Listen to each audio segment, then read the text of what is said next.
ladies and gentlemen. This is an episode called Earth's Elements, and the series is called Rocks and Minerals. So let's just get started here. And I'm going to do this one. The reason I'm doing this one is before we start talking about the formation of rocks and minerals and everything about that, I thought it'd be a good idea to first just understand a little about the elements that are on the Earth. And of course, you're all familiar with the periodic table of the elements, right? There's goes up to 118 now, but everything over 92 is synthetic. So really, we're just talking about the 92 elements up to uranium that occurs naturally in nature. So the question I'm going to ask is, what are the most abundant elements in the universe? And I found this data on Wikipedia, and they actually had it for the Milky Way, and it shows you the mass, the abundance by mass fraction, and I'll just summarize it here. You can look at that chart if you want. But basically, almost 3/4 of the mass of the universe is hydrogen, and almost a quarter is helium. And the third place is far distant is oxygen, about 1%, and all the rest of the elements only make up about 1% of the universe. So, and together, helium and hydrogen make up about 98% of the universe. The next question I'll ask is, what about the solar systems? What's the most abundant elements in the solar system? Well, it turns out it's very similar to the Milky Way galaxy. And so that's like, 98% hydrogen and helium. However, the elements aren't distributed evenly throughout the solar system. Most of the mass of the solar system is in the sun, like 99.86%, and that's all hydrogen and helium. And Jupiter is the second largest object, and if you take Jupiter and Saturn, that covers about 90% of the remaining mass besides the sun. And if you include the other giant planets, Neptune and Uranus, that covers like 99% of the masses of the solar system beyond the sun. So really, like 99.999% is in the sun or the massive planets, the giant planets. There's a little bit left over now for the inner planets like Mercury, Venus, Earth, and Mars. But the thing is, all the hydrogen and helium, well, let's see where it is. The next question I will ask is, what is the most abundant element on Earth? And I got this chart here, and it turns out that it's iron and oxygen is the two most abundant elements. Iron is almost 1/3 of the Earth's mass, and oxygen is not far behind, about 30%. There's also some silicon and manganese. So anyway, so what happened to the rest of all the hydrogen and helium in the solar system?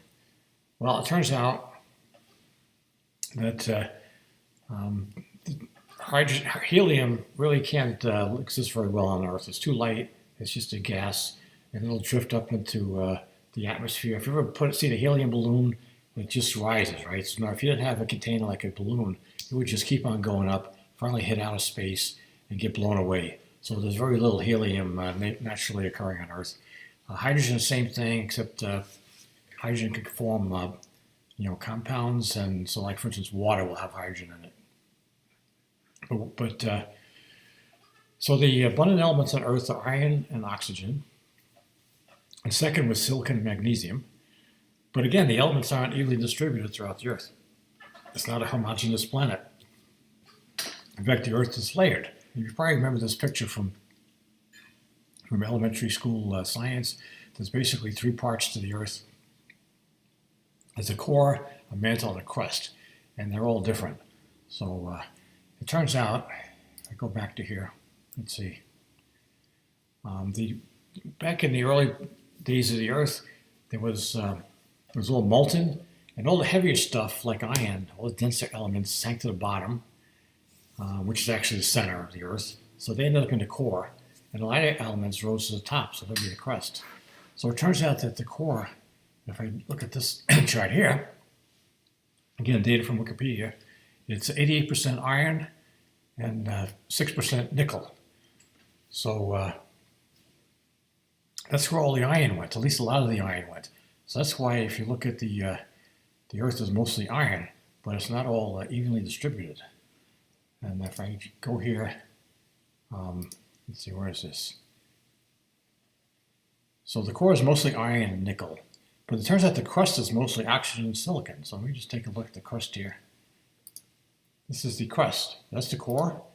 Here's the crust. The crust is mostly oxygen silicon. It's almost half oxygen and over a quarter silicon. And it's got some other stuff too. So that's the reason why that's happened, is because the denser elements fell to the bottom. So it turns out oxygen and silicon are the most important things in the crust, then aluminum and iron. So why is that important? Well, we're looking at rocks and minerals, and they're all from the crust. We're not getting any material from further down, like in the core, which is all iron. We're getting stuff that's in the crust. So we want to know what materials are available in the crust. And let me see what else I can show you here. I'll just put this in for general interest. It's the elements in the Earth's mantle. And if you compare this to the crust, you notice that it's oxygen, silicon, aluminum, iron. But the mantle is oxygen, magnesium, silicon, iron. So there's more magnesium in the mantle than in the crust. So that's really the only difference, but it's not that much different. Okay, so let's go to the next. Let me see here. So that's the Earth's crust. Now it turns out that most of the elements that are, well, I'll show you one more chart here. This is the elements in the Earth's atmosphere. You can see it's almost 80% nitrogen and about 20% oxygen, and there's about 1% argon, and these other ones, carbon and hydrogen, sulfur and phosphorus, like only tiny amount altogether. And you think about it, the carbon would be part of carbon monoxide and carbon dioxide gas, and the hydrogen would be part of the water vapor that's in the air. So let's move on here. So this is the Earth's crust. But it turns out that most of the elements that are in the Earth, they're not as elements. In other words, if you went out walking, you're not going to find any aluminum in nature that's just sitting there, or for that matter, silicon or molybdenum or tungsten or almost anything. They're all going to be part of some kind of a chemical compound. But there are a few that are native elements, and I'll just show you the ones that we can find as natives. Right?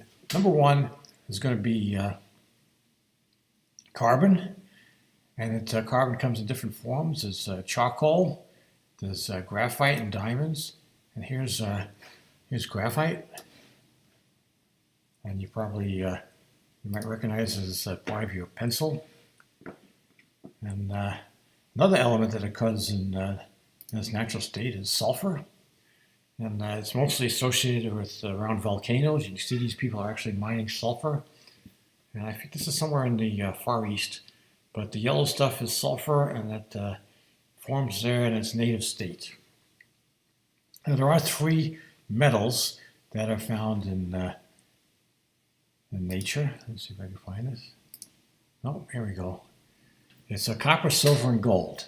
And you can actually find nuggets. Now, back in the prehistoric times, like say even maybe 40,000 years ago or 30,000 years ago, before the Ice Age, before the last Ice Age, or even 12,000 years ago after the last Ice Age, people walking around would have just stumbled on these nuggets of copper. And you can see this one is actually Michigan copper. There's native copper in North America and Michigan, and you can see the copper metal there, and also the green is the copper oxide that forms.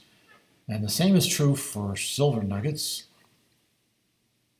And I'm not sure if this is a silver nugget or something that someone made, but they found silver nuggets and also gold nuggets.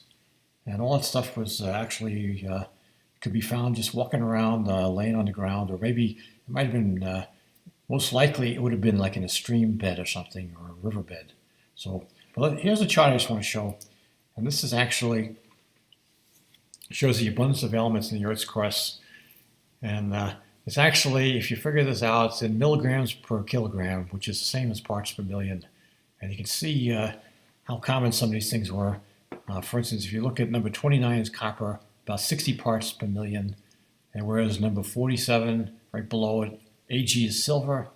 That's like 2.5 times 10 to the minus, looks like minus second parts per million. And gold is even more rare. It's 4 times 10 to the minus third.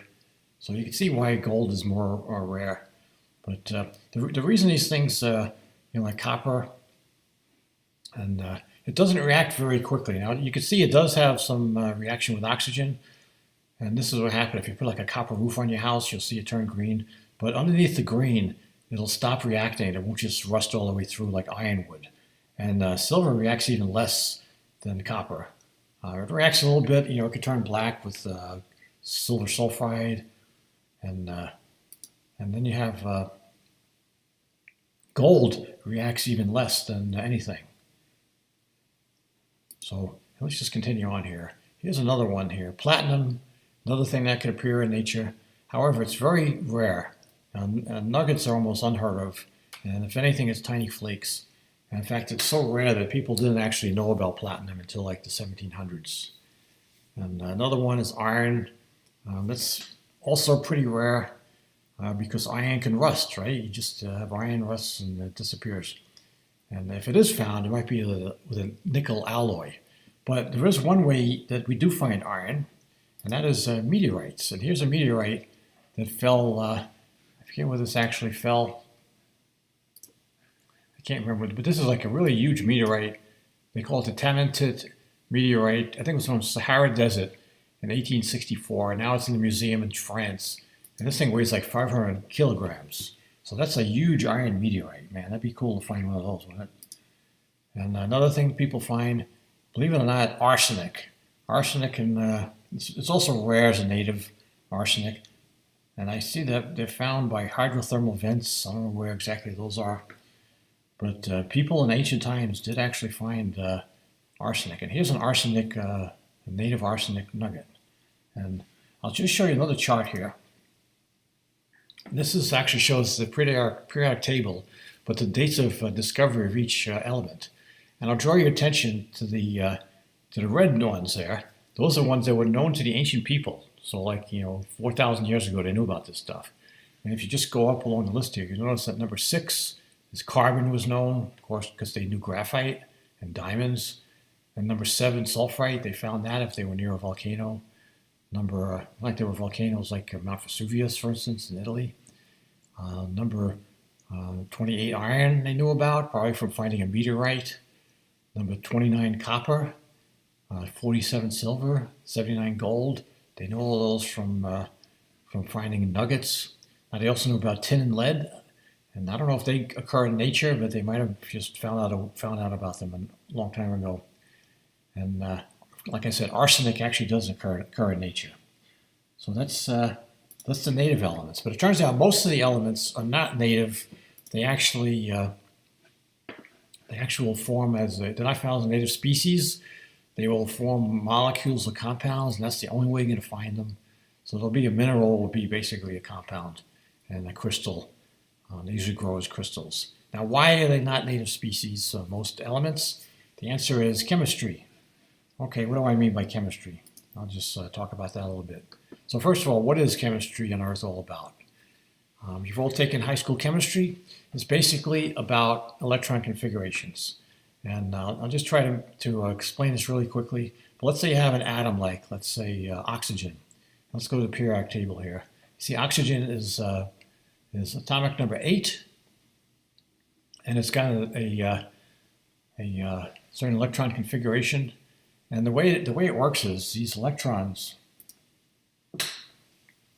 if you have like an oxygen nucleus, has 8 protons in it. So there's a charge of +8. So it's going to capture electrons to get, because the electrons have a negative charge, positive and negative attract each other. So it's going to capture these electrons. But the key thing about it is the electrons can only go in certain orbits. They can't just go anywhere. And they actually have to fill up the orbits in a certain order. And so they have these shells.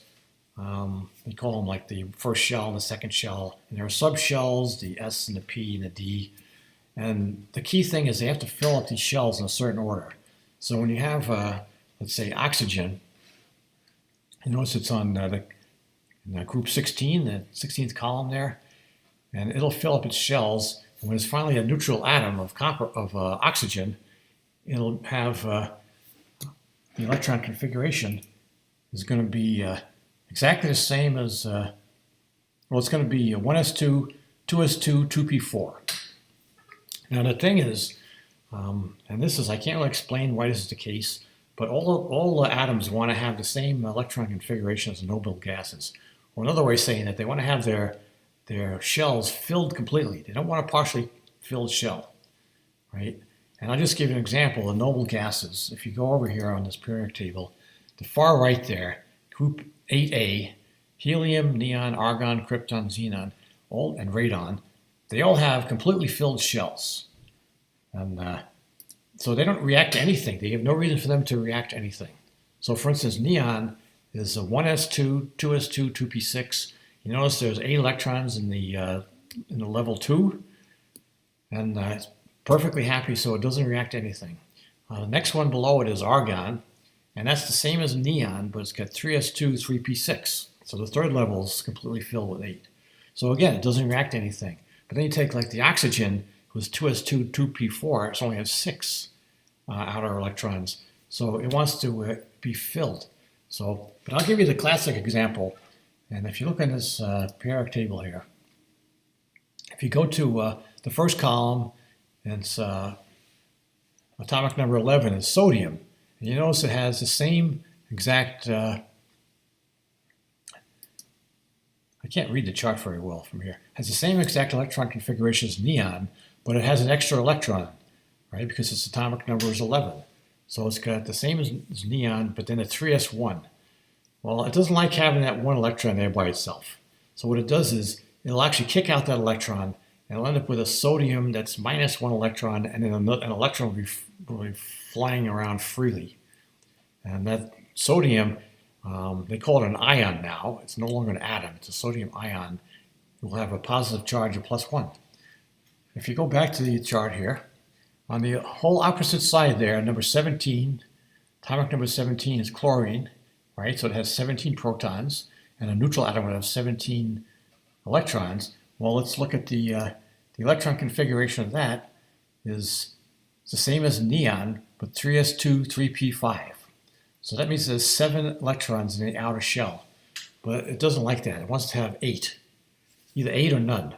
So the easiest thing for it to do would be to kick out, would be to, if it could capture an electron from that it finds flying by, and it'll grab an extra electron. Even though its atomic number is 17, it'll have 18 electrons, so it'll have a negative charge. And they call that a chlorine ion. So it turns out that, of course, positive and negative attract.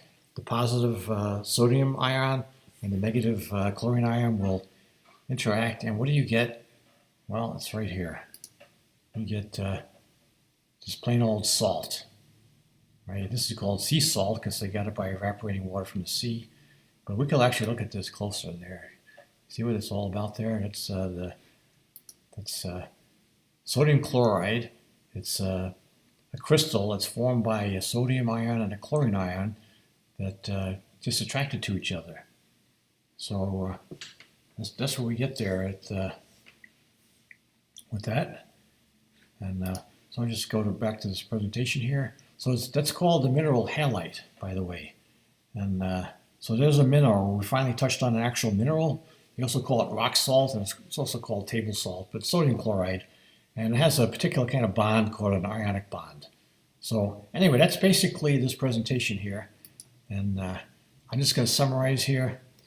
Number 1, the solar system is mostly hydrogen and helium, but the Earth is mostly iron and oxygen, and then silicon and magnesium. And most of the iron is in the core of the Earth, so that in the crust of the Earth, the 2 most abundant elements are oxygen and silicon. So we can expect a lot of rocks made out of oxygen and silicon. And next we get aluminum and iron, so there should be a lot of that stuff. And then calcium, sodium, magnesium, potassium, so there should be rocks made with those elements also. And that's what we're looking for. We want to know how to make rocks, what they're made of. We also mentioned only a few elements like gold, silver, copper, carbon, and sulfur come as native species. Most elements will form compounds because of chemistry.